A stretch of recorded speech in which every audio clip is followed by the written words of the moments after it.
we had done a situation with 5 points for $3. That was what was proposed. For non-dining service employees who worked for university housing, the discount had been, it was $2 for 5 points. That was established in 1999. And as you probably know, there has been a large amount of inflation between 1999 and now.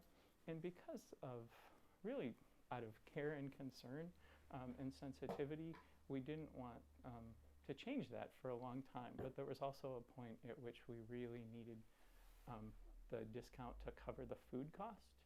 University housing, which operates the residence halls, family housing, dining, catering, conference services.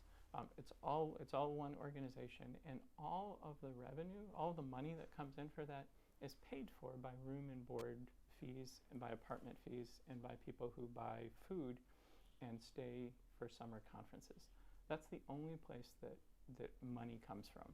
There's not tuition dollars that come in, there aren't state dollars that come in. It's called an auxiliary. And so we communicated to union representatives that we would be not making the change for union employees. And it was very clear that it was for SEIU employees only, and that was communicated in writing. We've tried to be really transparent and open about everything about it, and I think have communicated pretty clearly. Certainly, there's been some things misrepresented that we had told them one thing and then changed it to another thing. That's absolutely inaccurate. It wasn't to either generate revenue, it was just to not have an expense.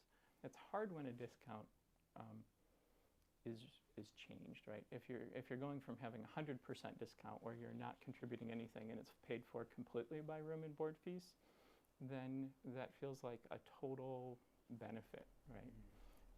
And then when you're contributing and you're helping to cover the cost of the food, that doesn't feel quite as good, and I totally understand that. I would love having something that someone else paid for rather than me paying for it.